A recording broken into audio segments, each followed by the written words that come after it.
নমস্কার বন্ধুরা, কেমন আছো? আশা করছি সকলে ভালো আছো।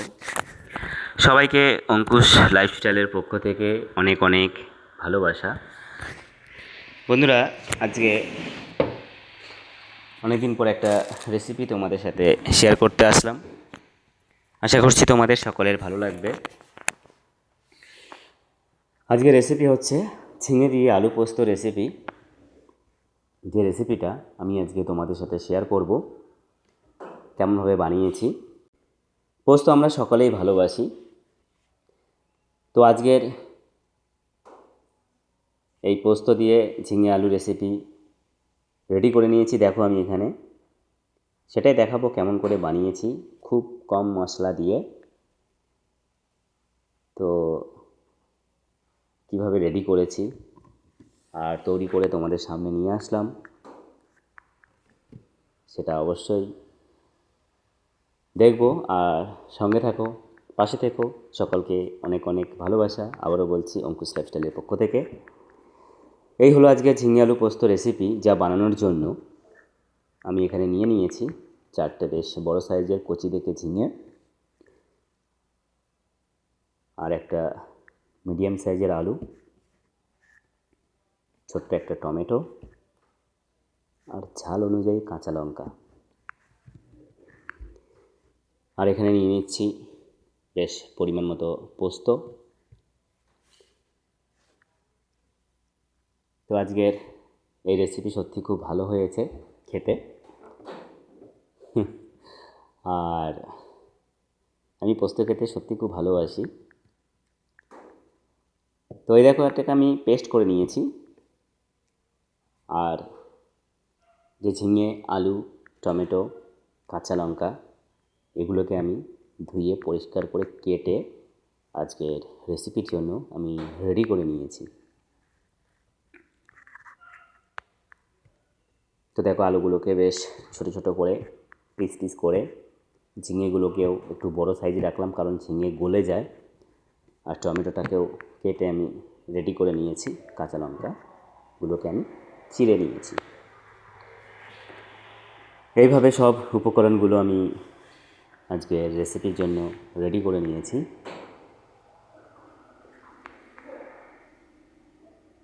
তো প্রথমে কড়াই দিয়ে দিলাম। আর কড়াইটা একটু গরম হয়ে যাওয়ার পরে আমি এখানে অল্প অল্প করে পরিমাণ মতো সর্ষের তেল দিয়ে দিচ্ছি, কারণ সর্ষের তেলের রান্নার স্বাদটাই আলাদা। তো এখানে আমি পরিমাণ মতো তেল দিয়ে দিয়েছি। আর তেলটা একটু গরম হতেই আমি সেই তেলের মধ্যে একটা ছোট্ট শুকনো লঙ্কা দিয়ে দিলাম।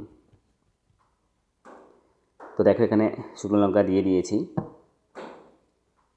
আর শুকনো লঙ্কা দেওয়ার পরে আমি এখানে দিয়ে দিলাম বেশ কিছু পরিমাণ কালো জিরে। দেওয়ার পরে এটাকে বেশ একটু নাড়াচাড়া করে নিচ্ছি। তারপরে এখানে দিয়ে দিচ্ছি যে আলুগুলোকে আমি কেটে রেডি করেছিলাম, সেই আলুগুলো দিয়ে দিলাম। আলুগুলো সব দিয়ে দিচ্ছি। আর তারপরে এবার আমি এটাকে একটু নাড়াচাড়া করে নিলাম। আলুগুলোর সাথে তেলটা বেশ ভালোভাবে লেগে যাবে। কিছু সময় এটাকে নাড়াচাড়া করে নেওয়ার পরে আমি এখানে দিয়ে দিচ্ছি টমেটো আর ঝিঙে। দেওয়ার পরে এবার আমি এটাকে বেশ ভালোভাবে নাড়াচাড়া করতে থাকলাম। এটাকে বেশ 1-2 মিনিট নাড়াচাড়া করে নিতে হবে। তো দেখো, আমি এখানে এটাকে মিক্স করে নিয়েছি। এইবার এখানে দিয়ে দিচ্ছি পরিমাণ মতো লবণ। আর এখানে দিয়ে দিচ্ছি হলুদ পাউডার দিয়ে দেওয়ার পরে এটাকে বেশ মিক্স করে নেব। আমি আগেই বলেছি এটাতে কোনো মশলা থাকবে না, জাস্ট হলুদ পাউডার দিতে হবে। তো দেখো, সম্পূর্ণভাবে নিরামিষ, একদম সম্পূর্ণভাবে নিরামিষ রেসিপি, এক দারুণ স্বাদের। কিছু সময় ঢাকনা দিয়ে দিয়েছিলাম, ঢাকনাটা দেওয়ার পরে দেখো ঢাকনাটা তুলে নিয়েছি। এবার দেখো টমেটোটা গলে গেছে আর ঝিঙেগুলো গলে গেছে কিন্তু, আর আলুগুলো একটু সেদ্ধ হয়ে এসেছে। এবার আমি এটাকে আবার একটু নাড়াচাড়া করতে থাকলাম। আমি কিন্তু এখানে জল দিইনি, তো যে ঝিঙে সেখান থেকে জলটা বেরিয়েছে, টেনে যাবে আবার। তো ঢাকনা তোলার পরে আমি এটাকে বেশ নাড়াচাড়া করে নিলাম আর খুন্তি দিয়ে আলুগুলোকে একটু চেক করে নিচ্ছি। তো এইবার আমি এখানে যে পোস্তটা আমি পেস্ট করে রেখেছিলাম সেই পোস্তটা দিয়ে দিলাম। একদম নিরামিষ রেসিপি, একদম কোনো মশলা নেই, কিন্তু এক অসাধারণ স্বাদ হয়েছে এই রেসিপি। তারপর দিয়ে দিলাম যে কাঁচা লঙ্কাগুলো আমি চিড়ে রেখেছিলাম, সেই চিড়ে কাঁচা লঙ্কাগুলো আমি দিয়ে দিলাম। এইবার বেশ ভালোভাবে নাড়াচাড়া করতে থাকলাম। তো দেখো এখানে মিক্স করে নিলাম আমি পোস্তটাকে। এবার আমি এটাকে কিছু সময়ের জন্য ঢাকনা দিয়ে রেখে দেবো। এখন পর্যন্ত যারা লাইক করেনি অবশ্যই একটা লাইক করে দেবে, আর কেমন হয়েছে অবশ্যই কমেন্টস করবে, অপেক্ষায় থাকবো। আজকের এই ঝিঙে আলু পোস্ত রেসিপি আশা করছি তোমাদের সকলের ভালো লাগবে। আর কারা কারা এইভাবে খেয়েছো অবশ্যই কমেন্টস করে জানাবে কিন্তু।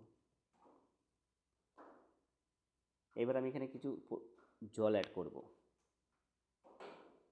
কিছু জল অ্যাড করে দেওয়ার পরে এটাকে ভালোভাবে মিক্স করে নেব এবং ঢাকনা দিয়ে ঢেকে দেব। কাঁচা লঙ্কাটা কিন্তু ঝাল অনুযায়ী দিতে হবে, যে যেমন ঝাল পছন্দ করো, কারণ এখানে আমি চিলি পাউডার অ্যাড করছি না, সেটা বুঝে শুনে করতে হবে। তো আর একটু জল দিয়ে দিলাম। জল দেওয়ার পরে আবার একটু নাড়িয়ে দেব। তো এখানে নাড়িয়ে দিলাম। এইবার এটাকে একটা ঢাকনা দিয়ে রেখে দেব। আর ফাইনালি রান্না কিন্তু আমার একদম শেষ পর্যায়ে। তো বন্ধুরা, এই হলো আজকে ঝিঙে আলু পোস্ত রেসিপি। জলটা টেনে গেছে আর ফুটে গেছে, দেখো এখানে ঝিঙেগুলো সম্পূর্ণ গলে গেছে আর টমেটো তো গলেই গেল, আর একটু বেশ টাইট হয়ে এসেছে এটা। তো এইভাবে আমি আজকে ঝিঙে আলু পোস্ত রেসিপি রেডি করেছি আর তোমাদের সাথে শেয়ার করেছি। কেমন হয়েছে বন্ধুরা অবশ্যই কমেন্টস করে জানাবে, আর কার কার খেতে ইচ্ছে করছে অবশ্যই কমেন্টস করে জানাবে, অপেক্ষায় থাকবো আমি। আমার তো দেখেই ভীষণ ভীষণ ইচ্ছে করছে খেতে। অবশ্য খেয়েছি, আবারও খাবো। এই হলো আজকের ঝিঙে আলু পোস্ত রেসিপি। আমি আলুগুলো একবার চেক করছি কতটা হয়েছে। দেখো এখানে আলুগুলো সব গলে গেছে, আর একটু নাড়াচাড়া করে তোমাদেরকে দেখাচ্ছি কত সুন্দর হয়ে গেছে। তো চলে আসো সবাই, আজকে ঝিঙে আলু পোস্ত গরম গরম ভাতের সাথে অসাধারণ জমে যাবে, অসাধারণ জমে যাবে আজকের এই রেসিপি। তো সবাইকে আবারও অঙ্কুশ লাইফস্টাইলের পক্ষ থেকে অনেক অনেক ভালোবাসা, এইভাবে সাথে থাকার জন্য, পাশে থাকার জন্য। এই হলো আজকের রেসিপি। আমি এবার রেডি হয়ে যাওয়ার পরে একটা প্লেটের মধ্যে নামিয়ে নিচ্ছি। কালারটা সত্যি খুব সুন্দর হয়েছে, একদম নিরামিষ, অসাধারণ, দুর্দান্ত স্বাদের এক অন্যরকম রেসিপি। তো বন্ধুরা, আজকের এই ভিডিওটা এখানেই, এই পর্যন্তই। অবশ্যই কমেন্টস করবে। সবাইকে অনেক অনেক ভালোবাসা জানিয়ে আমি আজকে এই ভিডিওটি এখানেই সমাপ্ত করব। সবাই ভালো থেকো, আর একবার এইভাবে ট্রাই করবে সব রকমভাবে নিরামিষ রেসিপি, অবশ্যই ভালো লাগবে। যারা নিরামিষ খাও একদম তো ভালো লাগবেই। তো সবাইকে আবারও অনেক অনেক ভালোবাসা জানিয়ে ভিডিওটি এখানেই সমাপ্ত করছি। সবাই ভালো থেকো, সুস্থ থেকো, আর নিজেদের খেয়াল রেখো। দেখা হবে আগামী দিনে অন্য কোনো রেসিপির সাথে। ততক্ষণ টাটা, বাই বাই, সুস্থ থেকো।